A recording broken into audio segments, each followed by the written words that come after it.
Welcome into another edition of the MVFC First and Goal podcast. I'm your host, Kelly Burke, and today's guest is Dan Verdun, book author and also co-founder of the Prairie State Pigskin blog. And Dan has two books of particular interest to our Missouri Valley fan base, ISU football, and the newly released Southern Illinois Salukis football book. Dan, welcome to the show. Thank you for having me on, Kelly. I really appreciate it. Absolutely. And I do need to thank you because we are taping this on a Sunday. And some of our listeners will know I had to evacuate my home in Florida, Southwest Florida, early this week because of Hurricane Irma.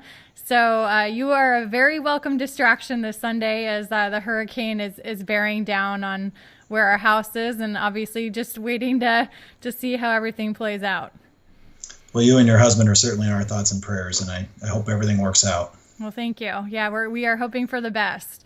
Well, Dan, let's start. I like to give our listeners a little bit of context just about your background. So let's talk about, you are a sports historian, you're a journalist, and you're also a middle school teacher. Yeah, well, that's true.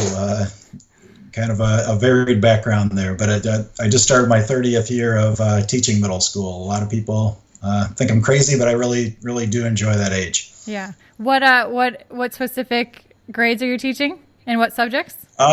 Currently, I teach 8th grade. I teach 3 sections of U.S. history and 1 of English language arts. Okay. So your newly released book, Southern Illinois Salukis, it's a football book. It's the 4th book you've written about one of the FCS football teams in Illinois, and you've written about each one. It's really well done. It not only breaks down things by eras and decades, but you feature prominent players, coaches, prominent teams. And the thing I enjoy most about it is the storytelling aspect. You have interesting nuggets about individual players, individual teams. And so what was your intention when you decided to write it?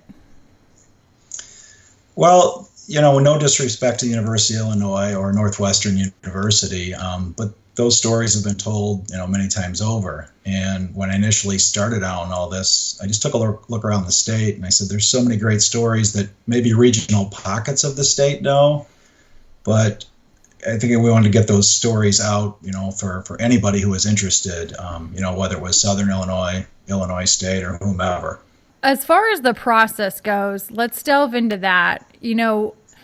When you decide, okay, I want to write this book on SIU football, what are the initial steps you're taking? What's the research process looking like? The interview process? Because you have a lot of information in the books. You clearly talk to a lot of different people. So kind of take us through the process from start to finish. Well, first of all, I had a lot of help. Southern Illinois University Sports Information Department helped me a lot. Roger and Sharon Leib, for people who may not know, Roger's the team chaplain. Sharon was a longtime secretary in the football office. They were a tremendous help to me. And the very first person that I interviewed, going back to I think it was the summer of 2009 or 10, was Jim Hart, who of course is an SIU legend. Once, you talk to somebody like that, you kind of tell the next person, hey, I talked to Jim Hart the other day, and oh gosh, that opened some doors for you. And certainly having Jerry Kill agree to write my foreword was huge. Absolutely. How long did it take you from start to finish? When did you actually start this project? And then obviously the book is coming out here this month. It's just been released. Well, as I mentioned, I first talked to Jim Hart, getting close to a decade ago. And then just whenever I could get someone, I would, add that person and continue. So I was kind of working on all the books, over the course of time. And then whoever I was able to get. And then finally, when I felt like, hey, we've got somewhat of a finished product here, then I moved forward with Southern Illinois University Press to get it published. Yeah. And for you, why was the storytelling aspect of it so important? Because you have really interesting sides, stuff that I didn't know. I feel like I know a lot about specifically the SIU Salukis because I worked as a local TV sports anchor there for 7 years and covered the team nearly on a daily basis. But I mean, I even learned things, you know, and I'll use Walt Frazier as an example. You talked about when he was there, obviously, as a basketball player. He apparently was a really good football player, too. I believe he was ambidextrous. You had a little nugget about that. You went into about Gail Sayers being there as an AD.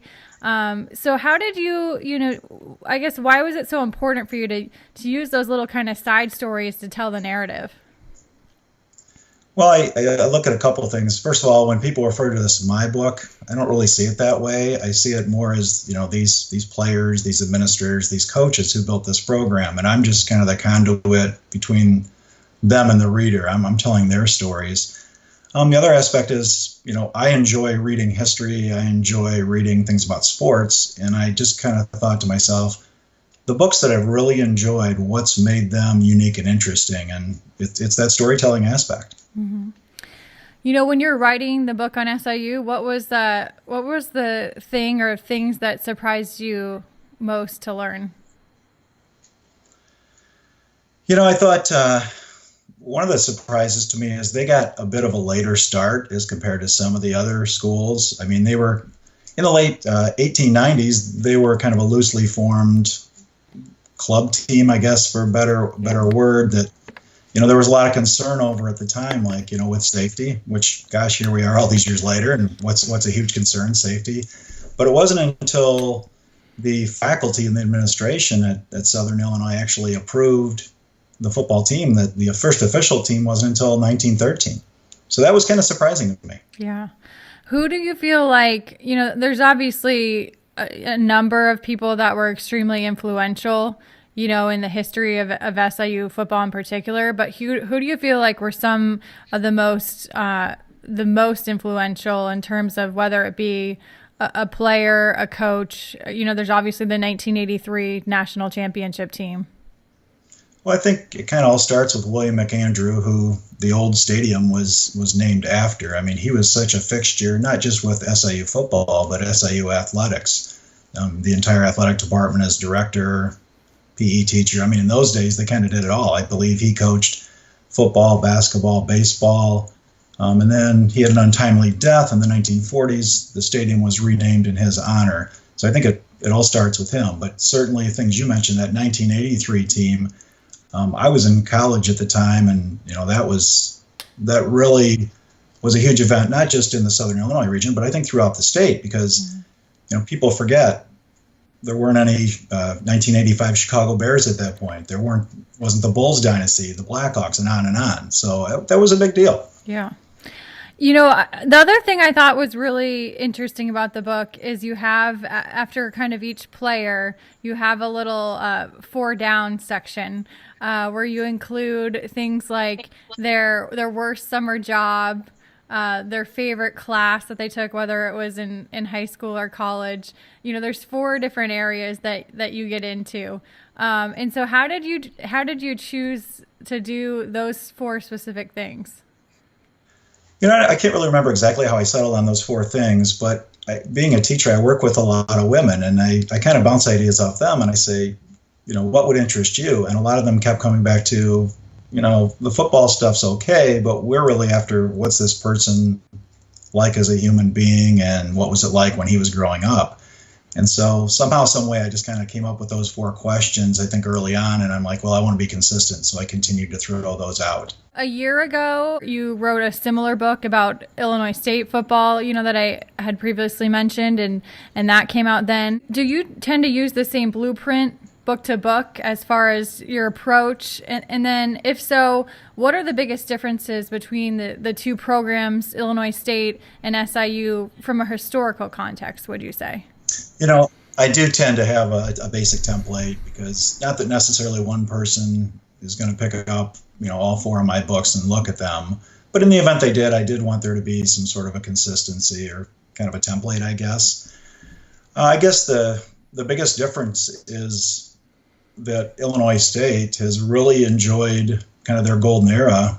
Right now, we're in the midst of it. I mean, Brock Spack has taken them to the playoffs 3 years in a row, and I think he's got a strong possibility going back for a 4th time. You know, he played for the national championship a few seasons ago. Before that, the ISU program was kind of a sleeping giant, and Spack himself actually said that as he not only took the job, but he told people privately that, if he ever got that job, he felt like this really has the potential to do something. So I think that's one of the biggest differences. Yeah.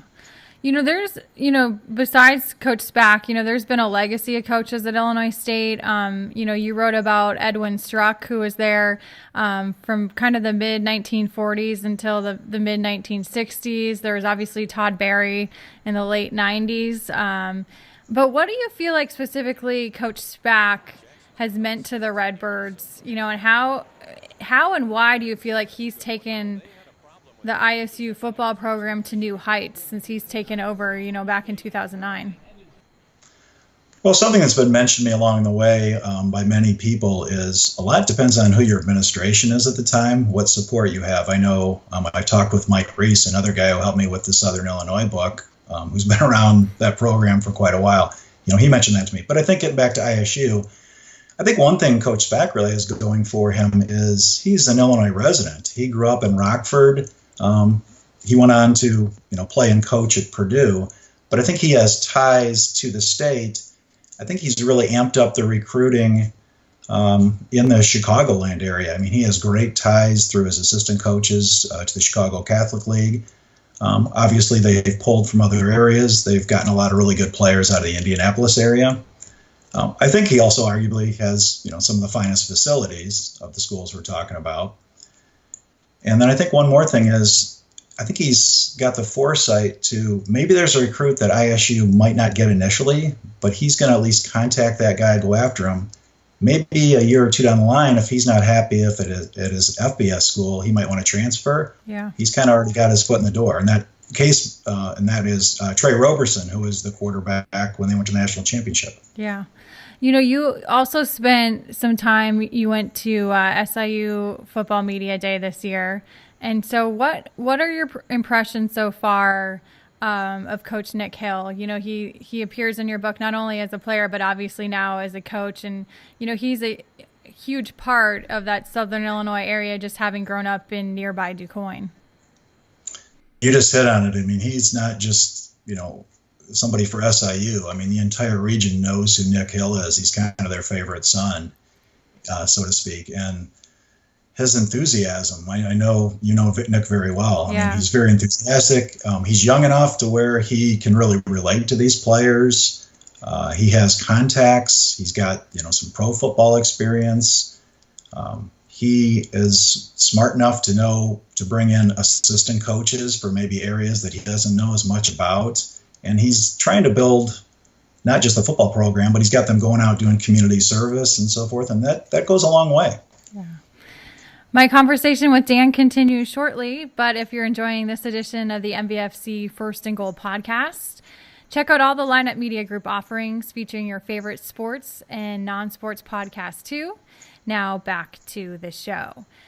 The history, being a guy that's a sports historian and then obviously, teaching history, you get into it in both the ISU football book and the SIU football book.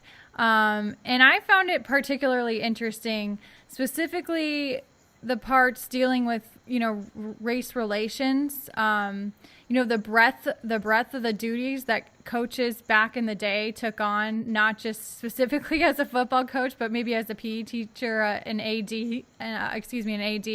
And then also just the number of players playing professionally back then. So what do you feel like were some themes that developed for both the Redbirds and Saluki football programs back then? Well, obviously, I think you had more players from that particular area, and certainly the state of Illinois. Recruiting obviously is more national or Midwest based, however you want to look at it today. But ISU was Southern was one of the first schools to really reach into that deep South. I mean, the Doc Boydson, who was a longtime AD, would drive down into some of these southern states where African American players, couldn't play for the University of Mississippi or, Alabama or whomever, and he would grab a lot of these players and get them back to Carbondale, and that obviously led to much of the success. One of the funnest features that I got to do was there's an old conference, the Illinois Intercollegiate Athletic Association, which at one time was, during the war years, was basically just the 4 or 5 state schools. And I got to talk to some guys who coached and played back then. A few of them are no longer with us, but they had just some interesting stories. Red Miller, for example, who many people might know, took the Denver Broncos to the Super Bowl in the late 70s. He was a Macomb, Illinois native and played and coached at Western Illinois, and he just had some fabulous stories. Yeah. How did you first get interested in football, and in sports media? It's kind of funny. The town I grew up in is such a small town that we did not have high school football. Okay. But I had a couple of cousins who lived in the town, 8 miles to the north. So, as a kid growing up, I would go to their games. One of my cousins actually played at Indiana State. He's a couple years older than me. But just from that, and then, believe it or not, just turn on the TV on a Saturday afternoon. And, people who grew up in the pre-ESPN days will remember this. I mean, there weren't too many games on in those days. But for whatever reason, I was just really attracted to that. And then certainly when I went away to college, I was there every weekend, either as a fan in the stands, or later on, I worked for the student newspaper at Eastern Illinois and covered the team. In fact, the year I covered the team, they won the Gateway Conference, which was the predecessor of the Missouri Valley. People might recognize the name of the quarterback, a guy named Sean Payton. Yeah, hopefully they recognize that name. Well, that kind of leads us into my next question. You founded with your friend and college classmate, Barry Bettino, a blog for Chicago Now called Prairie State Pigskin, which focuses specifically on the 4 FCS football programs in Illinois. So when did you guys decide to start the blog, and why did you decide to start the blog? Well, it started out because us being fans of those schools, we're really disappointed in the traditional coverage that the Chicagoland media was giving those schools. And we get, it's financially strapped times for a lot of these newspapers and so forth. But, when an Illinois State goes to the playoffs and all you see is a 1-sentence little blurb on it, and that's it, I mean, that really bothered us. Plus, we're graduates of a university in this system. So we were sitting around actually the summer of 2019 just kind of talking about it, and Barry brought the idea, what do you think about us starting a blog? And we actually just spent the rest of that afternoon kind of bouncing ideas off each other, and then we reached out to each of the schools, and obviously they were interested, and kind of went from there. Yeah. So what does the schedule look like? Because you guys go to games typically every Saturday. So how do you decide, which school you're going to focus on, what story you're going to do, and also what constitutes an interesting enough story? Because a lot of the stuff you're doing, besides doing kind of game recaps from games you've been to, you do a lot of great feature style writing. Yeah, I think our features are kind of our bread and butter because, we do attempt to get out to each school, but, Barry and I work day jobs. This is kind of a side thing for us. He's got 2 daughters in college. I have 2 high school students in my household. So, things are pretty busy. But what we kind of do is a lot of times on Sunday, we'll kind of just get together or, talk over the phone or text or whatever, and we just try and plan out the week. As far as which game, we kind of look at the schedule and like, which game do you think is going to be, the big game this weekend? And then, quite frankly, a lot of it turns out what happens on a given Saturday. Yeah. What turns out to be the best game might end up being our lead one. But we do something on each of the schools, and we really try and balance that coverage equally. Yeah. So when we're taping this, we're just 2 weeks basically into the regular season. The Valley, they had a really good day yesterday. They went 7-2. There was a FBS upset when South Dakota went in and beat Bowling Green. So, what are your early impressions of the Missouri Valley Football Conference right now, and especially, the teams in the Illinois area, like Western, Illinois State, SIU? It's funny, almost to a person, everybody I've talked to, recently equates the Missouri Valley Football Conference to the SEC at the FBS level. And I think that's a very fair analogy. I mean, they've been dominant. And it's not just North Dakota State. I mean, you look at top to bottom, there's real strength there. But specifically, you mentioned the Illinois schools. I think Illinois State has the best shot at making the playoffs. Their schedule, though, is pretty heavy at the end. So I think early on, they're going to need to really rack up the victories. I think Western has an excellent shot as well. The biggest roadblock in their path is they only play 4 home games. I mean, they start with 3 on the road, and that's the first time that's happened since 1935.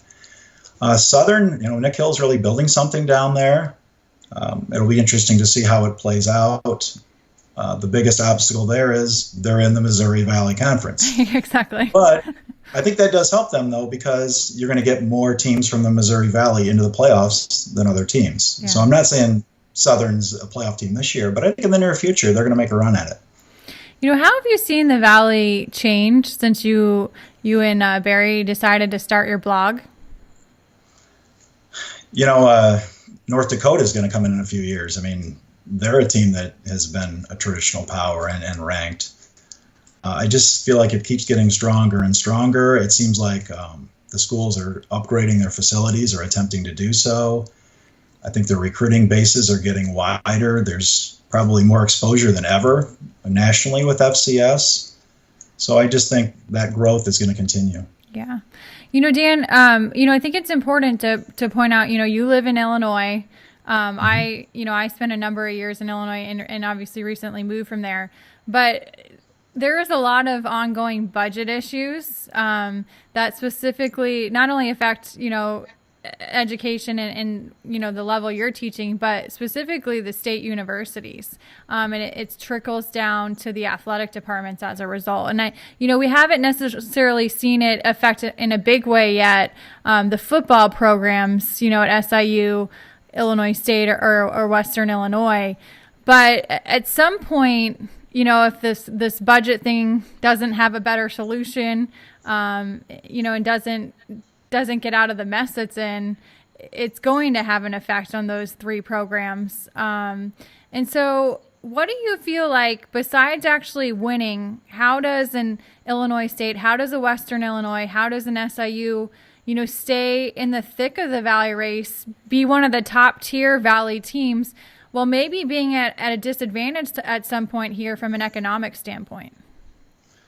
That's a really good question. And, that runs so deeply in so many ways. It's very difficult. It's an obstacle that the schools in the Valley outside of Illinois, aren't necessarily facing. I think you're just going to have to, work even harder. You're going to need some breaks along the way.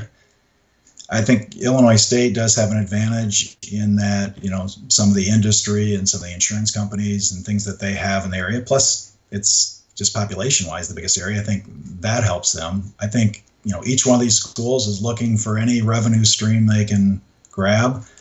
I think that's where having a positive attitude like a Nick Hill and, trying to get the support of, again, not just Carbondale, but the entire Southern Illinois region behind you really, really helps. It's difficult. I wish I had a better answer, but it's difficult on all levels.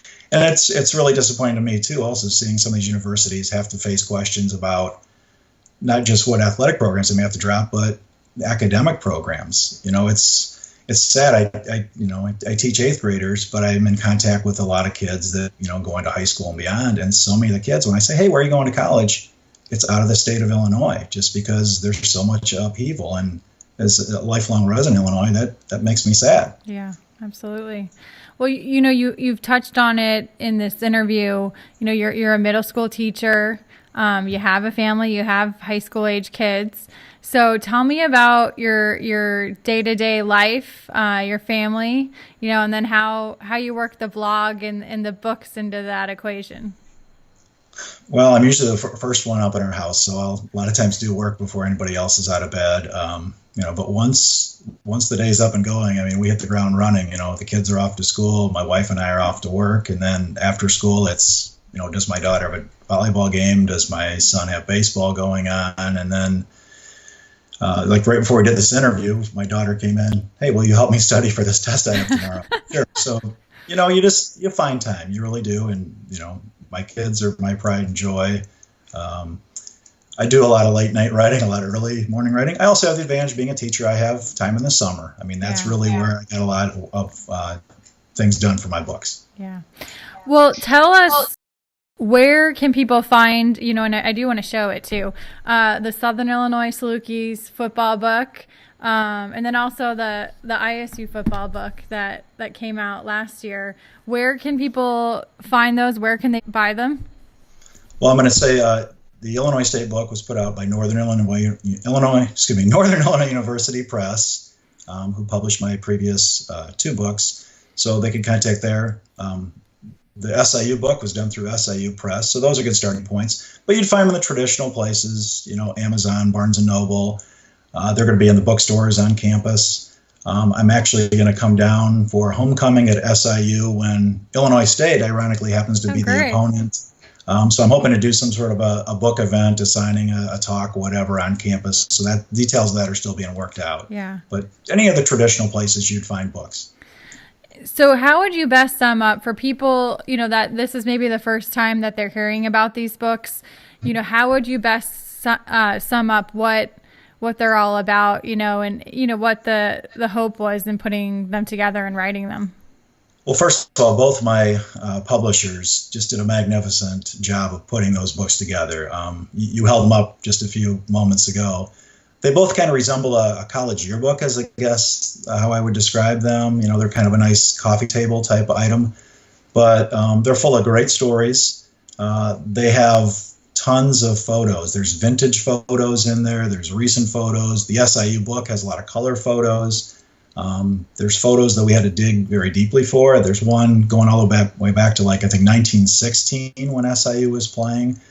So I think anybody who's interested in these books, if you could just give them a flip through if you see them in the bookstore, and I think you'll really be pleased in what you see. Yeah.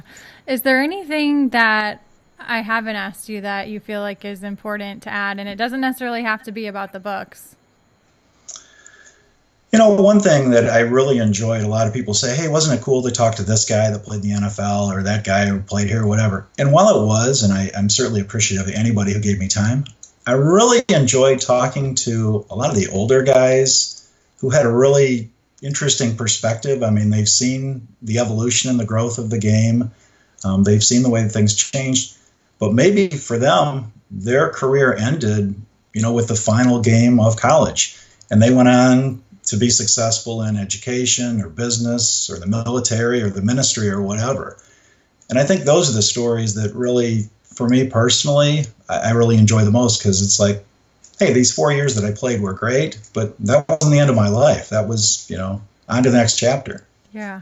Well, it's interesting you say that, and I don't remember exactly which players they were off the top of my head, but, in reading both books, frankly, there was a number of examples of guys that probably could have gone on and played at the next level and did not, whether it was, they settled down right, they'd gotten married and had 2 kids and they needed to go out and make a living, or maybe they were injured in a training camp or, in their senior season, and they obviously didn't have the medical equipment and the technology that they do now, as far as, with injury recoveries. And so, if you tore, I guess back then they wouldn't have even called it an ACL tear, but if you injured your knee, it pretty much spelled the end of your career. Whereas now you're recovering for a 6 month to a year period and rehabbing.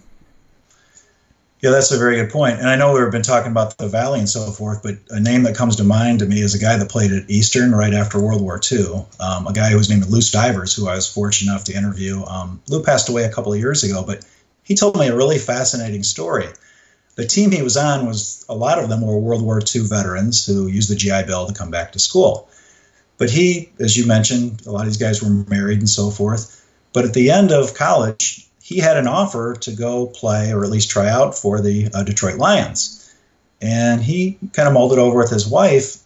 And when they compared the salaries, he just felt like, hey, I want to be a teacher and a coach, and I'm going to go ahead and get my career started. The money, wasn't that far off, and gosh, how things have changed now. So that was just a really interesting and fascinating story for me. Yeah, and especially, I think if you are a current player, it would be especially interesting for you to go and read these books, or a current coach, because you talk about in some of them, I mean, they took trains to games. It's a much different scenario, just the elements they were dealing with just to play games. Yeah, very much so. And some of these older guys played more than one sport. Marion Rushing, I'll bring up, for example, kind of an SIU legend from Pinckneyville. He, I think, holds the record for the most letters earned in SIU history. Yeah, for sports, right? Yeah, I believe so. Yeah. Well, Dan, I appreciate you coming on today on the podcast, and it was fantastic to read your books. And so I encourage people to go out there and get both of them. Whether or not you're a big history buff, you will find these very interesting because, like I mentioned in the beginning of the interview, there's a lot of storytelling involved and good little nuggets. So thank you for coming on today. Kelly, thanks so much for having me, and I hope things really work out for you and your husband with your house in Florida. Well, thank you. Yeah, no, we're hoping for the best. We're just trying to stay positive. It's kind of out of our control, so that's all you can do, right? That's all we can do. Well, if you like what you heard from Dan Verdun and our MVFC First and Goal podcast, take a moment and subscribe. lineupmedia.fm also is home to many other podcasts, shows like Performance Nation, Two Birds on a Bat, and Chasing Pucks with Panger are just some of the options. You can also find us on iTunes and Stitcher.